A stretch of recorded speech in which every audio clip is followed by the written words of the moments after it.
Hey guys, I want to take a look at a recent Moosh game that I played. This is a game against Coolthing. Um, we just let me make sure. Yeah, okay, we're muted on the sound for the board. So I started off. We saw a very bizarre opening sequence by me where I actually played a3, and I'm kind of fainting towards this idea of the rook lift to f2 followed by f4, basically playing a reverse say all. This was my sixth game in a row against Coolthing. I played a lot of matches with him, so I had some reasons for doing that, but not really the normal move order. We see fe6. Now I played f4, knight d7. And I went ahead with the move rook a2, which is a little bit out of the normal move order, but it was only after black played d5 that then I committed to c4 and played a full mouge. So the line in the mouge that we end up seeing me play is this really old line from the 800s AD that involves playing the elephant out to h3, the rook over to f2 after a3. So basically, I've transposed into this old line. And then you'll see basically what I end up doing is after rook f8, and I didn't do this right away, unfortunately, and I should have played it right away. But the correct idea for white, the right follow-up, is to move pawn to g4. The idea with pawn to g4 is to gain space, then with pawn to g5, and white is going to hack open the firzan-side, taking advantage of the fact that these two pieces, as well as the king, which ends up going to c7, are just really not in the fight on that side of the board. This is an old idea. I featured it in one of my other videos where I talked about a game from over 1,000 years ago. I looked at one of Al-Lajlaj's sample games. So I'm deciding that I'm going that at least for this game I wanted to try this really old line and see if I could get anything with it. As you know, the kind of modern way that people play the mouge would be not to play bishop h3. But instead, having left the rook on a1 and then bringing it to b1, be something like h3, rook h2, rook c2, and this rook would be over here, and white tries to hack open directly on the Shah-side against the black king. But I was trying to play for something a little different in this game. So we see rook to f2, rook to f8, and here I play rook hf1, which looks natural enough. Although I tend to think after having played this game, probably it's stronger to play pawn to g4 right away. And the idea would be something like this. Black will play b6, just continuing to expand on this side. White probably plays g5.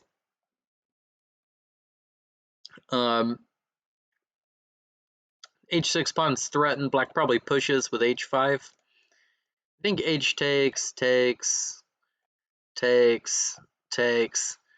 and then probably king c7. This is probably fine for black, but it's going to be a little bit unpleasant to play with a white knight on g5.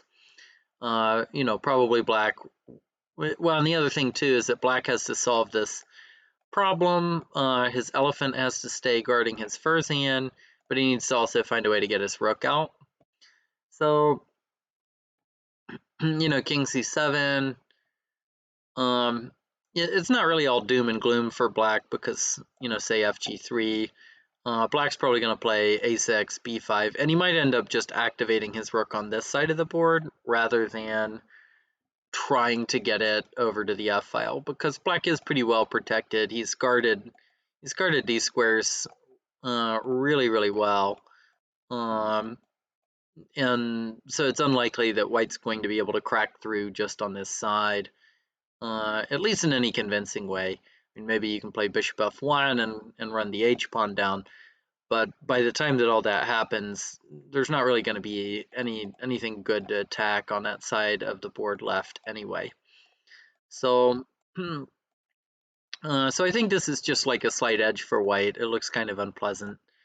Rather than h takes, probably h5 is more critical. And then rook hf1. Black probably continues to play this kind of a plan. And the question is here whether white can get anything along the f file with something like takes, probably pawn to d4. Black's trying to crack open. We're trying to crack open these dark squares with white. So maybe see this kind of a line. White's playing over the g6 pawn. So, the question is whether white can make anything of a space advantage here. Probably not. Takes and takes, leaving this piece hanging and allowing the knight to reroute to a nice square. Probably instead, see rook a7 followed by rook c7. And I don't know for sure whether there's actually anything here that takes advantage of the space advantage in a way that really allows white to play for a win. Of course you can see takes, rook f6 or something, but well, a knight g8 will hang the g6 pawn. But okay, there's still a lot of things that need to happen before white can actually crack open this side of the board. Again, this is pretty unpleasant for black, and it's a relatively low risk way to play for white. But I'm not thinking that white's going to win. Like anything more than say 6 out of 10 best. It's probably like, I don't know, if we had a massive number of games, it might be something where white wins like 52% or something after g5, h5. So I don't know. But anyway, I'm trying this old line. Rather than g4, I thought, well, I can take advantage maybe of the f file, and I didn't really want to waste the time on g4, so I wanted to play this and then try to push up immediately with b4 and c5, and to start this dark squared plan. b6, good prophylaxis against the move c5. If black were to play, say, a6 instead, this would be a bad move order because we'd lead with c5 right away. Knight takes c5, then just knight takes e5, grabbing this central pawn. It'd be this exchange. I guess the one thing we do have to worry about is what happens on knight takes b3. So okay, so yeah, so maybe this would be a little bit premature, although d4, this knight really does get sidelined, and white's coming through with rook f6. So there's probably pretty good compensation for the pawn anyway. It's only a b pawn. And white has the center majority. So that would be a little bit imbalanced. And I guess if I don't want to play the sacrifice, then I can probably preface it with just b4, and then I guess b6 would be similar to the game. So b6, I went ahead and played b4. Black played a6, so pretty normal. So one, okay, it's preventing any idea of b5, but more importantly, black is setting up to be able to play a5 and put pressure on the b4 pawn. There are some alternatives, so black can probably play takes and takes. But the question here is, how does black take advantage of this weak pawn? It seems like white's getting fairly good play with knight e4 and c5. Just kind of like white has a very active game. White can put some pressure along the d file. So I don't know that that's particularly attractive for black. I mean, I guess things can get pretty concrete after bishop a6. And c4 pawn is threatened, but we can probably play knight e4. The idea of taking here, black would play king c7. Maybe now we see c5. Maybe b takes, and then yeah, there's some pressure against the d6 elephant, which is problematic. Bishop b8 looks pretty bad, boxing in the black rook. So maybe after c5, maybe we have to see takes and takes. Yeah, maybe here firzan into d5. Maybe black throws this in. Well, if black throws it in this way, then knight takes first. It's hard to imagine that, you know, white is too thrilled about this position other than just being up maybe a tiny bit of material. But even just firzan to d5 looks like some pressure here. If c takes, then I guess a takes, knight c3. This really looks fine for black. Bishop c4, maybe here even e4. Takes,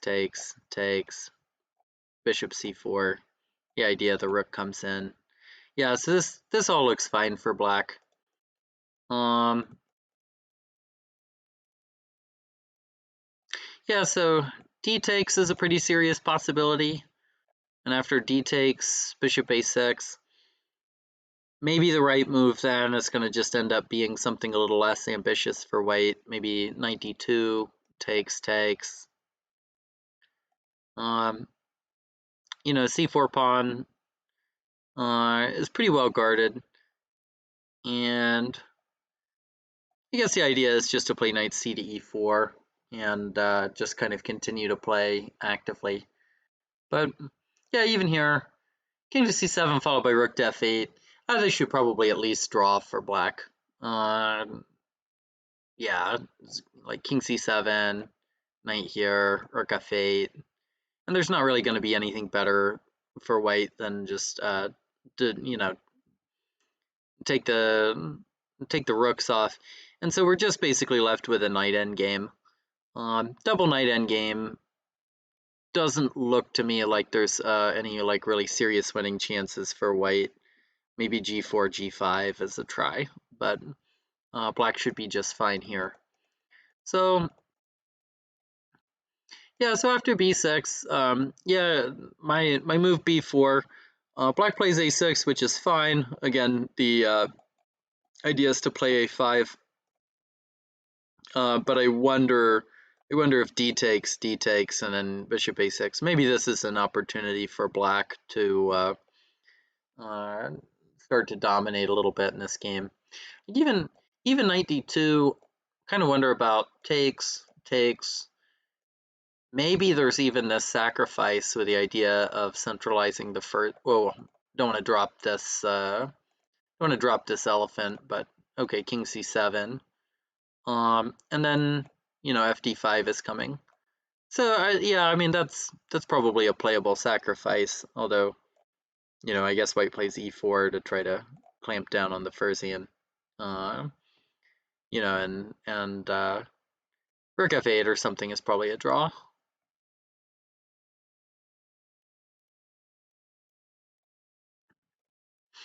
So my move b4 is kind of ambitious. You know, it's probably a good try, but it kind of makes me think g4 was g4 followed by g5 is probably still the right way to go if you know white wants to press this a little bit. And so b4, a6 is a reasonable move, but here I do go ahead and play c5. And of course, the idea is after b takes, knight takes e5. This just gives white a really nice center. And I've played these positions before in the Muj, and my feeling is here with white seems to have a fair amount of time. There's a bit of a development advantage. The rook's like already coming into f6 to hit the g6 pawn. So this looks like it's going to be a pretty big advantage for white. Understandably, Coolthing doesn't want to go into that line. And so instead he plays king c7, which is it's a very reasonable move, but it's probably not the best move here. So king c7, the idea is just c takes d, king takes d, and black is 100% fine here because the king is in such a good centralized position that it completely compensates for black having given up the dark squared elephant. I get this position, king c7, and I totally realize, c takes d just leaves white with no realistic winning chances. But I do have a different way to go. I can play c takes b, and I weaken the c5 square so that I'm able to launch this knight into c5. And this actually does give white a pretty good shot, as we'll see in a minute. So, what else can black do? So b takes c is probably out of the question. King c7 is okay, but I get the shot c takes b, and then I'm launching the knight into c5. I kind of think the time here is right to go ahead and play takes and b5. So the idea for black is pretty simple. Just the move a5 is coming. And I've taken a look at some of these positions, and it's surprisingly hard for white to get anything out of this. So for instance, d4, e4, knight e5, right, trying to play on the dark squares. It's pretty thematic. You see this exchange. Black can exchange this way. And it looks like this is a really good position where white can come in on the dark squares maybe, and have the idea of rook to f6 as well. But after a5, black gets a lot of counterplay. It's not really clear exactly what white should do to deal with it. So knight to a2 is one move with the idea of takes. Knight takes, putting pressure on c6, and also guarding the a2 square. You could kind of see this position going into something where white could win. If white gets a king to b3, maybe bishop a3, completely block out the a file. And then this rook gets to f6. This looks like something where white's going to be able to grind black out, eventually hopefully get this firzan in maybe to b6. But after knight a2, I think there's actually really interesting sacrifice for black here. Just play d4. Why not activate all of black's pieces? E takes, and then knight d5. And then looking at this position, really the only thing that you can say for white is that he's up an elephant, but being up an elephant is really like being up absolutely nothing. It's better to be up a pawn typically than to be up an elephant, because here, like the elephant, like how are these elephants going to fight for white or really do anything? So you can imagine like takes, rook takes. This just looks like a very nice aggressive position for black, where black's going to be able to bring his own elephant in. and every single one of his pieces is going to be much more active than white's pieces. So this just looks really dangerous, and it makes me think, okay, maybe after a5, maybe the right idea is to play like rook a2, and just try to tackle things this way. And then, okay, black probably plays a4. Maybe then you just play bishop a3 and go back with rook f2. But I don't really see white being able to win this. So this elephant can come out, probably king d7, maybe rook f6. This elephant can just come in. It's a good square, keeps white from playing any good plans, and also just really holds this together. So I don't really see how white can make progress here. Black is probably able to just play something like walk his rook around, or trade off a pair of rooks. Yeah, maybe even like king e8, firzan back, knight g8. Or, black can probably just shuffle his rook back and forth endlessly along the back rank, and I really doubt that there's going to be any winning plan for white. So, going back to this elephant sack followed by b5 is probably pretty good. d4 is maybe not great. Maybe just play rook a2, just trying to put pressure along the a file.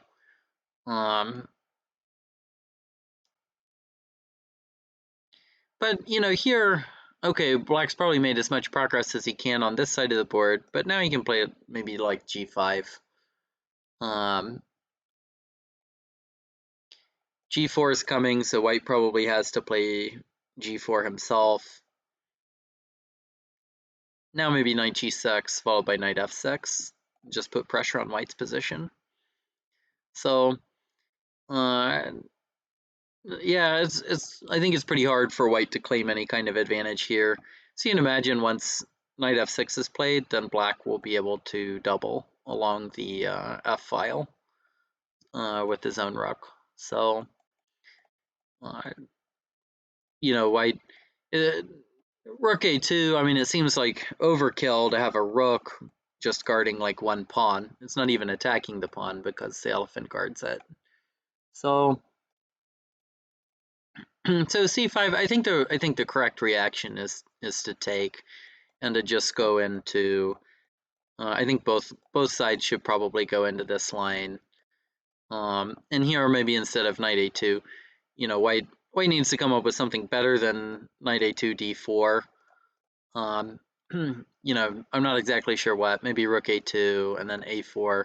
This is probably going to be a draw. So.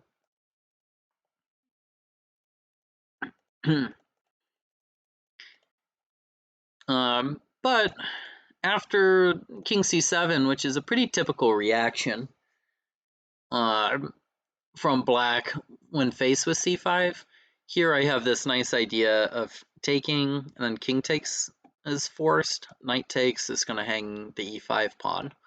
So king takes is forced.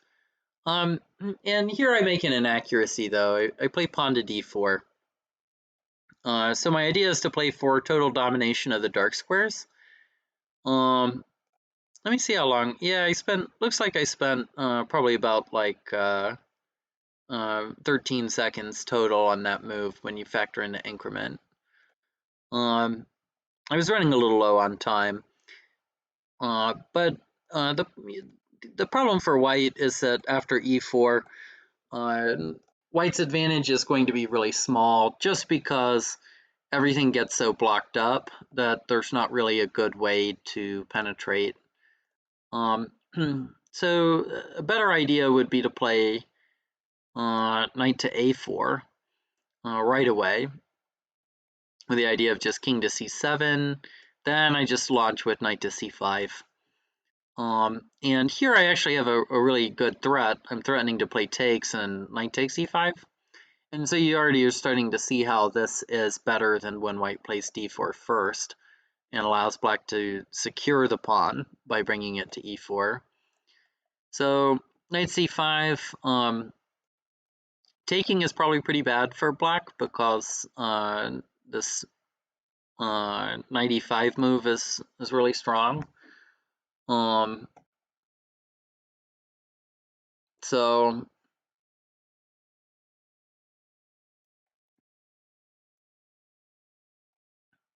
black has to come up with something, but it's not at all easy to find the right move. I mean, bishop takes is maybe possible with the idea of a takes, king d6.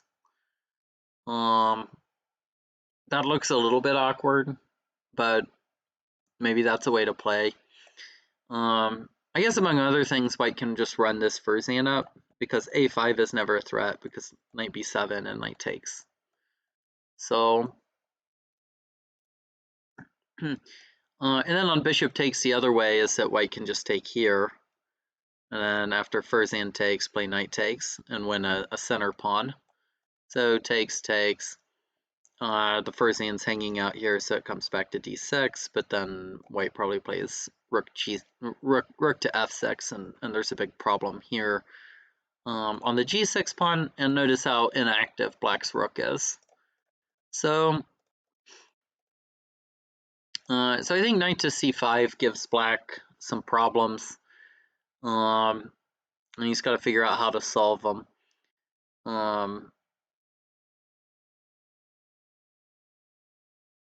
Maybe pawn to a5 is the best try. Knight takes, firzan takes, probably pawn takes, and knight takes e5. You take off some material. Black at least would get a bit of an active rook, but white's up a pawn and rook to f6 is coming. So this isn't very much fun for black either.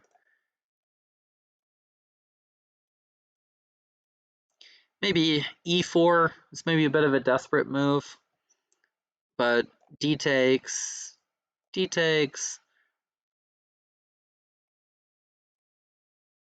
Maybe, okay, yeah, maybe d takes. I'm trying to think, can we throw in knight takes c5 as an idea, but probably not. Probably not, just play d takes e4.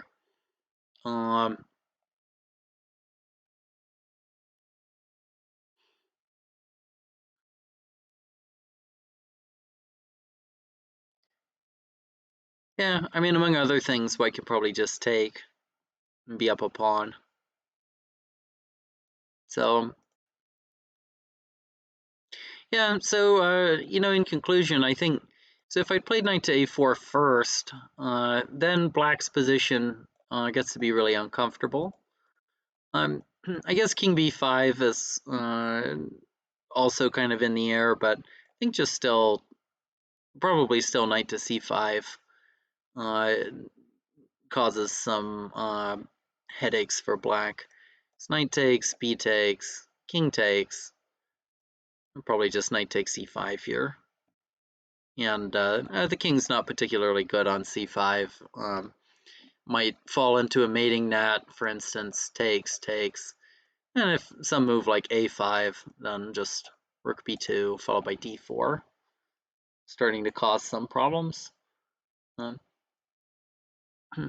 Of course, rook c2. Well, yeah, the pawn on c6 is defended, but yeah, like rook b2. I mean, black can probably avoid mate, but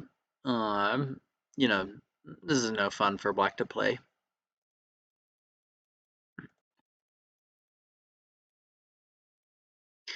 But instead I play d4 right away, which I'm playing for control of the dark squares, but it just kind of allows the position to get blocked up. So after rook takes f2, yeah, here I thought for a moment and I threw in knight takes d7. And the reason I did it is because I just go through with rook takes f2, I was a little bit worried that after knight takes, d takes, so I'm targeting this elephant. Elephant has to go this way. Black then plays a5, b takes, rook takes. And looking at this position, this is highly unclear, and this is not really the kind of thing that I wanted to play with such low time. My idea for black is, okay, white probably goes in rook f8, but here black just plays c5. Rook e8 or whatever can just be met by rook a7. White is up maybe just a little bit of material, but this looks pretty hard to play with the amount of time that I had on the clock. Black certainly is going to have some really active moves, and I just didn't want to get into this. And it's also not really clear what white's winning plan would be there anyway. So I ended up taking off a pair of knights. But then, of course, you have to wonder, if I'm not going to leave the nice knight on e5 and try to get d takes e5, what was the point of playing d4? So this kind of shows a positional mistake by me. Black played fe6. I went ahead with knight a4 check, king b5, and I got my knight into c5. And then pawn to a5. This is actually a little bit of a blunder by black. It doesn't quite lose the game, but Coolthing has a problem with taking king walks, and here black's position is just absolutely fine. I think if he just goes back with a king and just holds the entire game together, because I don't really have any way to break through on any of these squares. So my position looks nice, but ultimately the elephant isn't particularly good, and the firzan isn't particularly good here either, because it's on the same square as all of the pawns. Black's firzan is not particularly good either, but at the very least, if this elephant ever leaves, then in the deep end game, maybe it's coming into f3 or something, which we actually do see in the game. So just walking the king back, it's not really clear how white can make any progress. So like rook f6, just king c7, I don't know, g4 maybe. It doesn't really do much. But yeah, here, it's fine for black if he wants to play, say, like rook to b8 and target the b4 pawn, or if he just wants to play a5 right away, this is fine. So black really has a fine position because I have committed these pawns where they shouldn't be. But the move a5 is just too ambitious, because after b takes a5, I've opened up the b file on the black king. And I think Coolthing just missed that rook takes a5 would lead to knight b7, forking these guys. Same deal after king takes, just knight b7, and I end up picking up this elephant on d6. Of course, this wouldn't be the end of the world anyway. This kind of position is probably playable for black. My knight isn't great anymore, and I've got to do a lot to get it out, and I'm really only up an elephant. But still, at the very least, I have this plan. I can run the firzan in, and looks like a kind of a nice game. So, so black, instead of just giving up the elephant, which is a potential way to play, plays rook to b8, which the idea is just to cover the b7 square. But here I miss my like one and only chance. Well, it wasn't my one and only chance. Instead of playing d4, I could have played for knight c5 instead. But I miss a nice chance to get something. And let's see, I have 23 seconds. How much time did I spend? Yeah, I spent like 15 seconds, and I just had rook b2. So I just cash out and take a draw because I couldn't find anything else. Yeah, and then I'm down to like 3 seconds. So So I played pragmatically, I guess, and I just wanted to cash out. Um, so the line that I considered instead, so I was either going to play rook b2 and just take a draw, or rook f6 was my other idea with king takes, and then just do this sacrifice. And I thought, okay, well, I'm forking these guys. And in the end, I just didn't have the courage to play this. And I'm actually really glad because black plays knight to c8 in order to save this elephant. I play rook takes g6. But this isn't nearly as good for white as I thought. I thought, well, okay, I'm sacrificing the knight, but I'm going to clean up house, and I'm going to grab this pawn. And I didn't have the courage to do it, but actually it was a good thing because rook b2, attacking the c2 pawn, I play the firzan up, and then probably just knight to b6 with the idea of rook takes, then just knight to c4 and grab this firzan. Or, even just, takes, knight c4 and grab it this way. But probably better winning chances after knight c4, takes here, here, and then this. I mean, it looks like the rook and the knight are going to clean house. Um, so, so yeah, so after knight b6 here, I think this position is very, very difficult for white to play. I don't really have anything good to stop knight to c4. So, uh, so I'm glad that I didn't end up going for that line. But what I do have and what I just missed really is that a6, and I did look at a6 briefly, but I didn't think to see, when I looked at a6, I was thinking like, okay, well, bishop takes, what do I have? Rook b2 check, king here, knight b3, king b6, and I'm like, okay, well, I'm out of steam here. I don't really have anything. Um, I was just looking at it as a way to try to clog up this square and get some sort of a mating play. Um, so takes rook b2, king here, maybe knight b7, and then yeah, my problem with this was on king a4, knight takes, and I just hang the rook. So I pretty much, yeah. So I guess I can play a perpetual here anyway and just take a draw. And if I was going to take a draw, maybe I should have done it that route.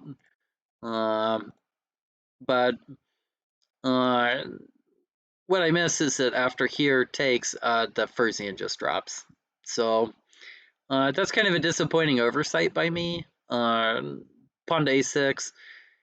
I am now threatening to play rook b2 check, take on b8, and then play a7 to promote this guy to a firzan and then come back to b7, where he's protected by the knight, and he's going to be really annoying for black. So black, to prevent that, play king b6, play rook b2 check, king c8, and I have rook check, takes, takes, and I don't think black is going to want to play this. Well, among other things, I just take and promote. But so takes, takes. Here black wants to try to save the elephant, so he drops back first into d7.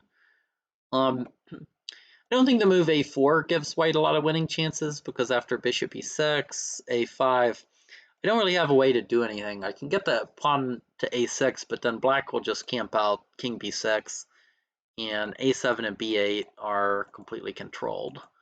So, and meanwhile, I can't really count on getting a breakthrough on this side. That's really just the problem with the entire Mujannah for white versus the Sheik, is that there's just no breakthrough for white on the firzan-side here.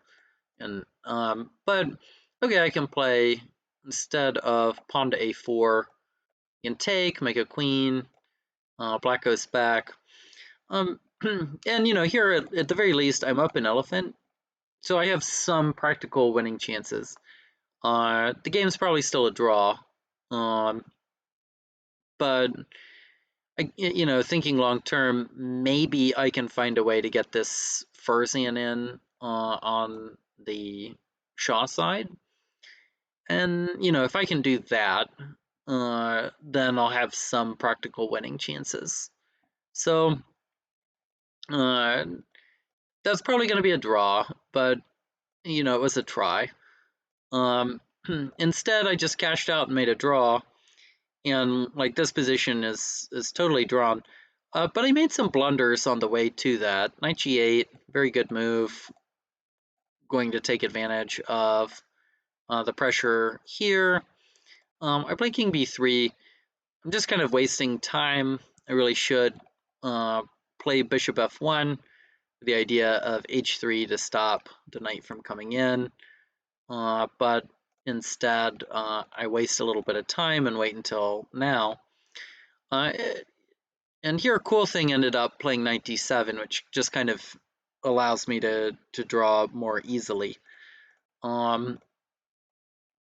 It'd be more interesting to see knight g4, pawn to h3, knight h2, threatening to take this first, or threatening to take the elephant. Got to come up to d3. I'm not really worried about takes and takes. That's a pretty fair exchange for that center pawn.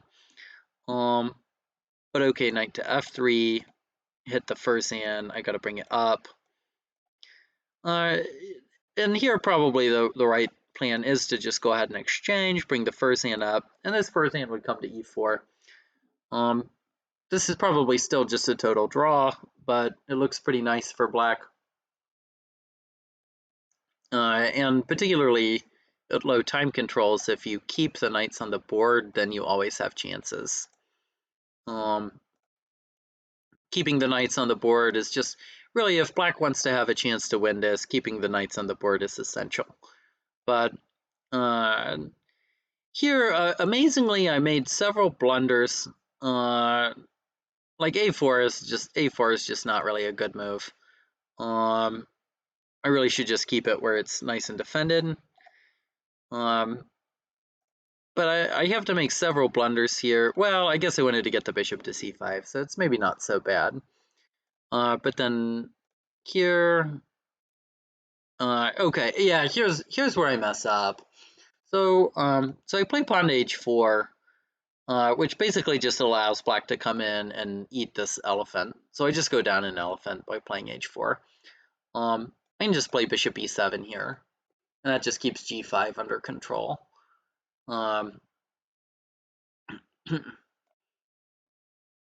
Yeah, so that was the way to go. I guess eventually maybe black will come around. But all right. I'll probably just go back, and there's not going to be a way to break through on this side. So I guess like here, let's just say that we see all of these moves. Now black plays g5. Okay, maybe I'll play a5 here, and I'm just going to tempo this way. G4, h4 blocks the route for the firzan or the king to come up. So h4 would be the try, but then g takes, and there's no way to crack this. The best thing that black can do to try is something like king e, so let's say king a4. Let's just say that I tempo forever. So black can try this sacrifice. The idea of takes, and then coming up, but you can imagine that this is not actually going to lead to any kind of win for black, because I just play king here, king f3, and just play something like this even, and we'll see this exchange, and we get a light squared piece here, but this is just a draw. If you want to know why, watch my in-game lectures on opposite colored firzan draws. There's absolutely nothing. So And of course, white doesn't have to allow all this anyway. When black starts running his king over, white can run his king over as well. But it's just kind of an illustration. Um, so uh, I play, I play inaccurately with h4, and I weaken the g4 square. So this actually did allow black to just come in and eat the elephant. But okay, whatever. I put my firzan on f2, and now I'm just going to go hold a draw. I give up the a pawn. I don't want it. I don't need it. My only idea here is to make a fortress. And this continued to be played on for many, many moves. But there really wasn't anything. Black exchanges off a few pawns, and and here we get to the sort of the true fortress. I can't even be tempted. You know, After bishop to f4, I probably can. I can just take this because king takes, bishop, or the firzan just comes. We have this great position where all of the pieces are defending one another. And then I'm free to move my king wherever I want. So bishop f4, I can take it, but I didn't want to even be tempted by anything. I'm just going to go back and forth, and so we ended up calling it a draw here by threefold repetition. Yeah. So to sum up, this is a very interesting game. I tried this kind of old line. It's certainly just a very interesting way to try. I don't really feel like white gets a ton of things, and I think there's a reason that nowadays white players typically want to play on the Shah side, because there's just a lot more attacking chances. This is like a very slow positional game. Um, and here, probably I should play the move g4, and we kind of see like why. Even in the deep end game in this game, when I had the pawn on h4, I just blow a hole in the g4 square. So if I play g4 and g5 instead, I kind of get some extra space on the firzan side that can help me out in the deep end game. But instead I played just kind of a more aggressive interpretation. This was a key moment. King c7 is just like a very typical move. It's a move that you always consider when white plays c5. But here, I think takes b5 with the idea of a5 just would have been better than what black played. Certainly, black wouldn't have been any worse there. So c takes, king takes, and here d4 was overly committal. I just need to go straight in for this situation. And I've put a lot of pressure here on black's position, and I'm threatening to take and play knight takes e5. So this was like the biggest moment for me in the game. Yeah, the biggest moment for me in the game is playing d4 in terms of, I blow a lot of chances on d4. It's also kind of curious to me, like, how did I get so low on time? I guess it was just the end of a 6-game match, and I was really just starting to feel it. Yeah, and then here, b takes, rook b8 was like really interesting, and then my other chance is to play a6, because I just missed that the firzan would be hanging after bishop takes. So I had a bit of a chance there, although this line was going to be drawn, most likely. Yeah, maybe even knight takes, come around to c4. So I think this would have been pretty hard to win. Being up an elephant is great, but it's not really that much. So yeah, so it was a very interesting game. I'm trying to beat Coolthing. We played a 6-game match, and we went it ended up being 3-3, each 2 wins, 2 losses, and 2 draws. So we're pretty evenly matched. I'm currently number 3 in the world. He's currently number 4. Uh, Anybody, watches any of these games against Coolthing and has any tips about like what can I be doing better?